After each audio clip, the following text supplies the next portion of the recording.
지난해 서울의 어느 고등학교에서 3학년 남학생이 수업 중 휴대전화를 쥔 손으로 여교사의 얼굴을 가격한 충격적인 사건이 발생했었습니다. 이 학생은 수업 시간에 휴대전화로 게임을 하다가 이를 지적한 여교사에게 반항하며 끝내 폭력까지 저질렀습니다. 경기 수원시의 한 중학교 운동장에서는 체육 수업을 받던 중학생이 50대 남성 교사에게 여러 차례 야구 방망이를 휘두르는 끔찍한 사건도 발생했습니다. 가해 중학생은 경찰 조사에서 교사의 지도 방식이 마음에 들지 않아 범행했다는 취지로 진술했다고 합니다. 피해 교사는 갈비뼈가 부러져 인근 병원에 입원해 치료받고 있는 것으로 전해졌습니다. 지난해 전주의 한 초등학교에서는 3학년 학생이 무단 조퇴를 제지하는 교감 선생님에게 욕설을 퍼부으며 뺨을 때리는 영상이 공개돼 국민을 충격에 빠뜨렸습니다. 이 학생은 전에 다니던 학교에서 잦은 소동을 일으켜 다른 학교를 거쳐 지난달 이 학교로 강제 전학 조치되었는데 같은 일을 계속 저지르고 있는 것입니다. 지난 서희초 사건 이후 수많은 교권보호 법률이 통과되고 교육청과 학교 단위에서 여러 대책이 쏟아져 나왔습니다. 하지만 아동학대 신고가 두려워 학생이 반항적 행동에도 교감이 뒷짐만 지고 있어야 하거나 덩치가 큰 남학생에게 여교사가 폭행을 당하는 학교 현실은 전혀 달라지지 않았습니다. 지난해 정성국 국민의힘 의원은 교육활동 침해에 대한 조치를 생기부에 기재하는 내용의 교원지휘법 개정안을 대표 발의했습니다. 정 의원은 교육 현장에서 교육활동 침해가 점점 다양한 형태로 나타나고 있어 학생의 교육활동 침해 행위에 대한 조치의 효과를 높이기 위해서 학교생활기록부에 기록 보존할 필요가 있다는 것을 법안 제안 이유로 제시했습니다. 한국교총도 교육부와의 2025년 교섭협의 과제 제7조 제1항에서 교육부가 교원을 상대로 한 학생의 교육활동 침해 행위에 대한 학교생활기록부 기재를 통해 학교생활 전반에서 그 책임이 명확히 반영되도록 관련 제도를 정비할 것을 제시했습니다. 다행히도 교육부가 지난 대통령 업무 보고에서 학생 학부모의 중대한 교육활동 침해에 엄정 대응하기 위해 학생의 중대한 침해 징계 조치를 학교생활기록부에 기재하겠다고 발표했습니다. 출석 정지 등 중대한 조치 사항의 학생부 기재 범위 및 보존 기간 등을 검토하겠다는 것입니다.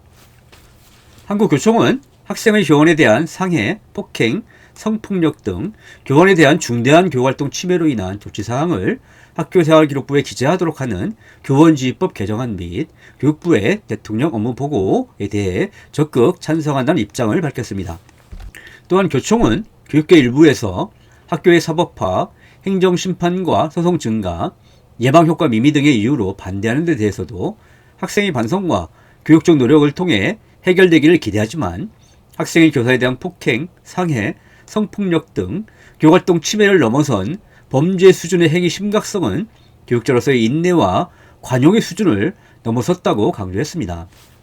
그리고 모든 교육활동 침해를 학생부에 기재하지는 않되 폭행, 상해, 성폭력 등 중대 교권 침해로 인한 출석 정지, 학급 교체, 전학, 퇴학 등 조치에 한해 제한적으로 기재하자고 하면서 학생에게 잘못된 행위에 대한 책임을 분명히 인식시켜야 하며 법과 제도가 피해 교사를 보호하는 공적 책임을 강화해야 한다고 주장했습니다. 이와 함께 교총은 형평성 문제도 지적했습니다. 학생 간 학교폭력 사안은 1호부터 9호까지 모든 조치가 학생부에 기재되고 있는 상황에서 교사를 폭행해 퇴학을 당했어도 기록조차 되지 않는 현실이야말로 비정상이라는 것입니다. 이것은 교원에 대한 폭력을 학생 간 폭력보다 가볍게 취급하는 인식과 결과를 낳고 있을 뿐만 아니라 피해 교사에 대한 보호 인식도 부족함을 보여준다고 주장했습니다.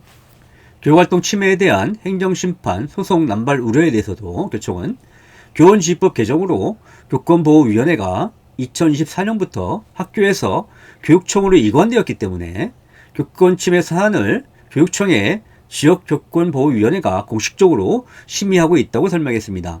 지금 교권 침해 조치에 대한 행정심판과 소송의 주체가 학교나 교사가 아니라 교육청이므로 교사들은 소송을 걱정할 필요가 없다는 것입니다. 또한 교육 현장은 이미 아동복지법, 아동학대처벌법, 교원지휘법, 학교폭력 예방법, 학생인권조례, 학생인권법 발의, 학부모조례, 교권보호조례 등 교육 구성원의 권리와 의무의 제도화가 상당히 진행된 현실에서 교육의 사법화 우려가 유독 중대교권 침해 가해 사실 기재에만 머물러서는 안 된다고 강조했습니다. 그리고 2023년 교육부가 실시한 전국 교원 22,084명, 학부모 4,398명 대상 설문조사에서도 교원 90%, 학부모 76.7%가 찬성한 바 있다면서 중대교권 침해 조치사항, 학생부 기재에 대해 교육부와 교원단체가 공동 참여하는 교원 학부모 여론조사를 시행해서 그 결과를 정책에 반영하자고 제안했습니다. 강주호 한국교총회장도 학교에서 교육활동 중에 교사에 대한 폭행, 성 관련 범죄를 하는 것은 공무 수행 중 발생한 침해 사안으로 봐야 한다고 하면서 공권력 침해조차 보복성 소송이 무서워 참으라는 것이냐며 강하게 비판했습니다. 아울러 학생이 자신이 행한 범죄 행위에 대해 어떤 책임있는 조치도 없다는 것을 학습하게 되는 것이야말로 또 다른 교권 침해를 불러오는 악순환을 만들게 된다고 강조했습니다. 나는 지난 서희초 사건 당시부터 학생에 의한 교육활동 침해 행위를 사전에 예방할 수 있는 적극적 보호대책으로서 교육활동 침해 행위 징계 조치를 학교폭력과 마찬가지로 초중고 학생부에 기재할 것을 주장해왔습니다. 지금 학교폭력의 경우 예방 효과가 가장 큰 조치가 학생부 기재와 대입 반영이라는 국민적 공감대가 형성되어 있습니다. 현행 학교폭력 학생부 기재에서는 1호 서면 사과, 2호 접촉, 협박 및 보복행위 금지, 3호 학교에서의 봉사, 4호 사회봉사, 5호 학내외 전문가 또는 교감이 정한 기관에 의한 특별교육 이수 또는 심리치료, 6호 출석 정지, 7호 합급 교체 모두를 기재합니다. 이후 학생부에 기재된 제1, 2, 3호는 학생의 졸업과 동시에 삭제됩니다. 그리고 제4, 5와 5호는 학생의 졸업일로부터 2년 지난 후에 삭제되며 제6호와 7호는 학생의 졸업일로부터 4년이 지난 후에 삭제됩니다. 다만 제4에서 7호까지의 조치사항은 해당 학생의 반성 정도와 긍정적 행동 변화 정도를 고려하여 졸업하기 직전에 학교폭력 전담기구의 시비를 거쳐 학생의 졸업과 동시에 삭제할 수 있습니다. 나는 출석 정지 등 중대한 조치사항만 학생부에 기재하겠다는 교육부와 달리 학교폭력처럼 교권침해 징계 조치사항을 모두 생기부에 기재하고 대학 입시에서도 수시와 정시 모두 의무적으로 반영하도록 해야 한다고 봅니다. 교육활동 침해 행위로 인한 징계인 1호 학교에서의 봉사, 2호 사회봉사, 3호 학내외 전문가에 의한 특별교육 이수 또는 심리치료, 4호 출석정지, 5호 학급교체, 6호 전학, 7호 퇴학 처분 모두를 초중고의 생기부에 기재하여 대학 입시에 반영하자는 것입니다. 그리고 학교폭력과 마찬가지로 학생부에 기재된 제1, 2, 3호는 학생의 졸업과 동시에 삭제하고 제4, 5와 5호는 학생의 졸업일로부터 2년이 지난 후에 삭제하며 제6호와 7호는 학생의 졸업일로부터 4년이 지난 후에 삭제할 필요가 있습니다. 현재로서는 학교폭력을 예방하기 위한 가장 효과적인 방안이 학생부 기재입니다. 물론 학생부 기재를 아랑곳하지 않는 학생들도 있을 것입니다. 하지만 학교폭력 징계 조치가 생기부에 기재되지 않도록 소송까지 불사하는 사례를 보면 학생부 기재와 대입 반영을 피하기 위해 중대한 학교폭력 사건으로 가기 전에 참거나 자제한 학생과 학부모들이 훨씬 더 많을 것입니다. 지금은 교사들이 학교폭력 학생부 기재로 인한 소송을 걱정할 필요도 없습니다. 예전에 학교장이 학교폭력 징계를 내릴 때는 이에 불복해 소송을 제기한 학부모들이 적지 않았습니다. 근데 지금은 교육청 학교폭력심의위원회에서 징계를 결정하도록 바뀌었기 때문에 학부모가 소송을 하려면 교사가 아니라 교육청을 상대로 행정소송을 제기해야 합니다. 마찬가지로 지금은 교권 침해에 대한 징계도 지역교육청의 교권보호위원회 요청에 따라 교육장이 결정하는 것으로 개정되었습니다. 그리고 교원지휘법 제25조 제10항에는 교육장이 한 조치에 대하여 이의가 있는 학생 또는 그 보호자는 행정심판법에서 정하는 바에 따라 행정심판을 청구할 수 있다고 명시되어 있습니다. 학부모가 교권 침해로 인한 징계 조치에 불복하면 교육장을 상대로 행정심판을 청구해야 하므로 피해 교사가 소송에 시달릴 우려가 사라진 것입니다. 그동안 일부 정치인들은 학교폭력 학생부 기재는 강화하면서도 교권침해 학생부 기재는 반대하는 모순적인 태도를 보여왔습니다. 지난 2023년 정순신 후보 자녀 사건에서 민주당을 비롯한 야당 의원들은 학교에서 학교폭력 학생부 기재 내용을 왜 삭제해서 서울대 정시로 합격할 수 있게 했는지를 강하게 추궁했었습니다. 결국 교육부는 2023년에 학교폭력 조치사항이 기재된 학생부 기록 보관 기간을 졸업 후 2년에서 4년으로 늘리는 학교폭력 근절 종합대책을 발표했습니다. 그리고 2026학년도부터는 대학 입시에서 수시와 정시 모두 생기부에 기재된 학교폭력 조치사항이 의무적으로 반영되고 있습니다. 이미 학교폭력을 예방하기 위해 학생부 기재와 대입 반영을 강화하고 있는 상황에서 중대한 교권 침해를 예방하기 위한 학생부 기재를 반대할 이유가 없습니다.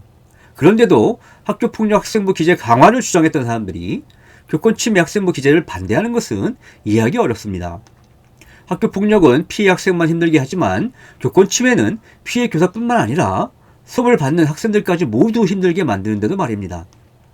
교권 침해를 당해도 학생들이 대학 입시에서 불이익을 받지 않도록 교사들은 그냥 참아야 한다는 말로 들릴 뿐입니다.